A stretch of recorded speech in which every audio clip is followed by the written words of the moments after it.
आज आपण 6व्या क्रमांकाचं जी ज्योतिर्लिंग आहे त्याची पुरातन कथा बघणार आहोत। सौराष्ट्रे सोमनाथंच श्रीशैले मल्लिकार्जुन उज्जैनी महाकाल ओंकार ममलेश्वरम परल्ले वैद्यनाथंच डाकिन्य भीमाशंकरम हे 6व्या क्रमांकाचं ज्योतिर्लिंग आहे।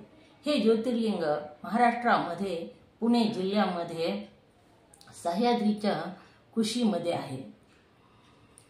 ह्या सह्याद्री पर्वताच्या तिथं कर्कटी आणि कुंभकर्ण यांचा मुलगा भीमासुर म्हणून एक राक्षस राहत होता। तो तिथल्या सगळ्या लोकांना त्रास द्यायचा, साधू संतांना त्रास द्यायचा, पण शूर होता। हा तिथं आपल्या आईला फिरून आल्यानंतर एकदा विचारू लागला, आई तू एकटीच राहतेस, माझे वडील कुठं आहेत, तुलाही आई वडील नाहीत का? तेव्हा ती कर्कटी म्हणू लागली, तुझे वडील रावणाचा भाऊ कुंभकर्ण हे तुझे वडील आहेत आणि ते इथं आले होते आणि माझ्याबरोबर सहवास झाला आणि त्याच्यातूनच तुझा जन्म झालेला आहे। मी लंका पाहिलीही नाही, मला ते लंकेला घेऊन गेलेही नाहीत आणि माझे आईवडील जे आहेत कर्कट आणि पुष्कशी हे एकदा अगस्ती ऋषीच्या आश्रमामध्ये अगस्ती ऋषीला खाण्यासाठी गेले आणि तिथे त्यांनी माझ्या आई वडिलांना अगस्ती ऋषींनी भस्म करून टाकलेलं आहे। रावणाचं आणि रामाचं युद्ध झालं आणि त्या युद्धामध्ये रावण आणि कुंभकर्ण दोघंही मारले गेलेले आहेत। त्यामुळे मी इथं एकटीच राहत आहे असं त्या कर्कटीनं त्या राक्षसाला भीमासुराला आपल्या स्वतःच्या मुलाला सांगितलेलं आहे। ही कर्कटी जी होती तिचे हात का काटले गेले? एक वेळेस श्रीराम प्रभू तिथून जात असताना ह्या कर्कटीने सीतेला घट्ट धरलं दोन्ही हातामध्ये, सोडच न झाली। महिला होती, कसं मारावं म्हणून रामप्रभूने लक्ष्मणाला आदेश दिला, हिचे हात कापून टाक। तिचे हात कापले गेले, त्यामुळे तिला कर्कटी हे नाव पडलेलं आहे। ह्या भीमासुर राक्षसानं आपल्या वडिलाला ज्याने मारलं त्याचा बदला घेण्यासाठी म्हणून त्याने ब्रह्मदेवाची 1000 वर्ष तपश्चर्या केली। ब्रह्मदेवा करून अतुलनीय बल प्राप्त करून घेतलेलं आहे। हे बल प्राप्त करून घेतल्यावर तो आपल्या आईकडे आला आणि आईला म्हणू लागला, आई माझ्या वडिलाला ज्याने मारलं त्याचा बदला घेण्यासाठी मी बलशाली होऊन आलेलो आहे। आणि पुन्हा तिथल्या लोकांना तो त्रास देऊ लागला। तिथं कामेश्वर म्हणून एक राजा होता, तो राजा धर्मशील होता। त्याही राजाला ह्या भीमासुरानं धरून आणलेला आहे आणि बंदीमध्ये जेलमध्ये टाकलं। तो राजा शिवभक्त होता, त्याचा एकही दिवस शिवभक्तीशिवाय गेलेला नव्हता। शिवपूजनाशिवाय तो पाणीही पित नव्हता आणि त्याला जेलमध्ये टाकल्यानंतर तो जेलमध्येही शिवभक्ती करू लागला। जेलमधल्या लोकांनाच तो भजन शिकवू लागला, नाम कसं घ्यावं, परमार्थाचे धडे देऊ लागला। हे तिथल्याच दूताने त्या भीमासुराला जाऊन सांगितलं। तो भीमासुर जेलमध्ये आला आणि त्या कामेश्वर राजाला धमकावलेला आहे, मी देवांना सुद्धा हरवलेला आहे आणि मीच देव आहे, तू शिवपूजा करायची नाही, तू माझीच पूजा कर असं म्हणून त्याला सांगून तो गेलेला आहे। परंतु ह्या कामेश्वर राजाची शिवपूजन थांबलेलं नाही, म्हणून त्या असुरानं ह्या कामेश्वराला एकट्यालाच एका वेगळ्या खोलीमध्ये डांबून ठेवलेलं आहे।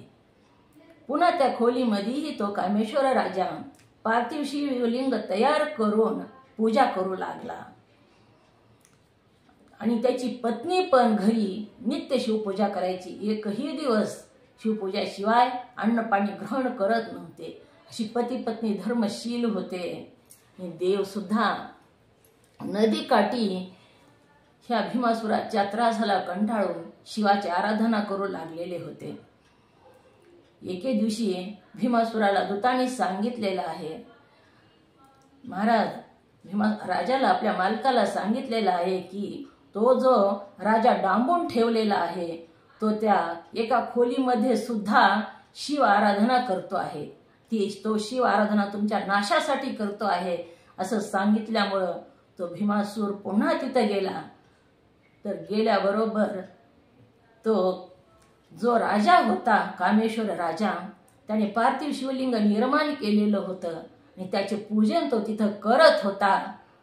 हा भीमासूर गेला आणि पूजन करायलेलं त्यानं बघितलं आणि त्याने तुला कितीदा सांगितलं पूजन करू नको म्हणून तलवार उचलली आणि ते त्या पार्थिव शिवलिंगावर घालणार तेवढ्यामध्येच तिथून शिवलिंग प्रगट झालं आणि महादेव प्रगट झाले आणि त्या भीमासुराबरोबर युद्ध केलं आणि त्या भीमासुराला मारून टाकलं.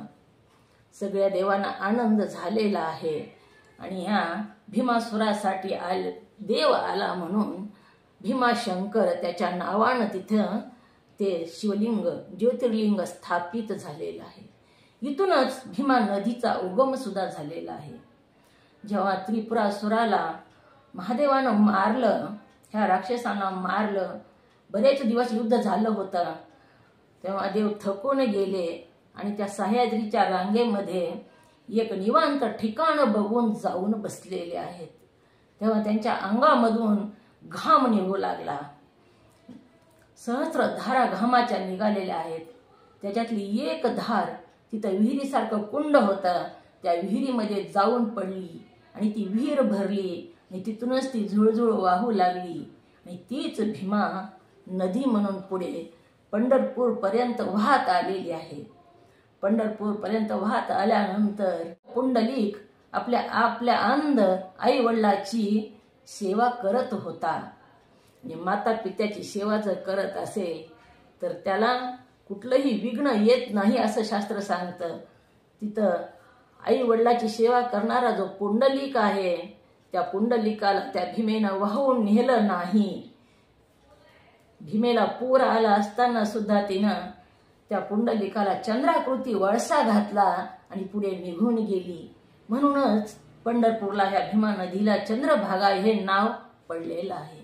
भीमा झाली चंद्रभागा, तुझ्या चरणीची गंगा. तिथं पवित्रता प्राप्त झाली. महान असं हे तीर्थ आहे. अनेक लोक तिथं त्या भीमेला चंद्रभागेला स्नान करून कृतकृत्य होतात.